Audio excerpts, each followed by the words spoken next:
+2 students JEE mains 2025 exam எழுதியிருக்கீங்களா? இப்படி ஃப்ரீயா BTech degree படிக்கலாம். படிச்சு முடிச்சதுக்கப்புறம் குரூப் 1 கெசட்டட் ஆஃபீசர் ரேங்க் எப்படி ஆகலாம் அப்படிங்கிறத இதில ஃபுல்லா பார்க்க போறோம். இந்த மாரி எக்ஸாம் டீட்டெயில்ஸ், நோட்டிஃபிகேஷன்ஸ் இத பத்தி உங்களுக்கு டீட்டெயில்ஸ் தெரியறதுக்கு இந்த சேனல ஃபாலோ பண்ணிக்கோங்க. இந்தியன் நேவிலேருந்து 10+2 பிடெக் கேடட் என்ட்ரி ரிலீஸ் ஆயிருக்கு. இதோட லாஸ்ட் டேட் 19th ஜனவரி 2026.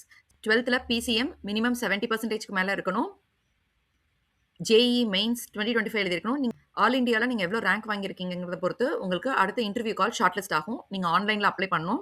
ஸோ இந்த ரேங்க் பொறுத்து உங்களுக்கு கால் வரும். என்டிஏ எக்ஸாம், என்ஐஏ எக்ஸாம் இது எதுவுமே எழுதாம, இப்ப நீங்க டைரக்ட்டா உங்களோட ஜேஇஇ மார்க்ஸ் வச்சு நீங்க அப்ளை பண்ணி, அதுல உங்களுக்கு இன்டர்வியூ கால் ஷார்ட் லிஸ்ட் ஆகி உங்களுக்கு கால் வரும். ஸோ நீங்க எஸ்எஸ்பி மட்டும் கிராக் பண்ணா போதும்.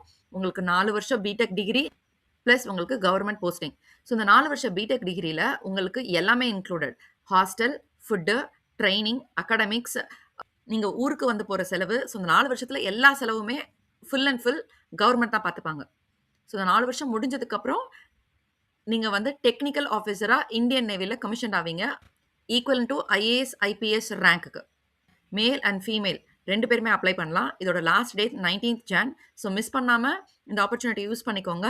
வேற உங்களுக்கு தெரிஞ்சு வேற யாரெல்லாம் ஜேஇஇ எக்ஸாம் எழுதியிருக்காங்களோ, அவங்களுக்குலாம் இத ஃபார்வர்ட் பண்ணுங்க. ஸ்க்ரீன்ல தெரியிற நம்பருக்கு கான்டாக்ட் பண்ணுங்க. நாங்க உங்களுக்கு கைட் பண்ணுவோம்.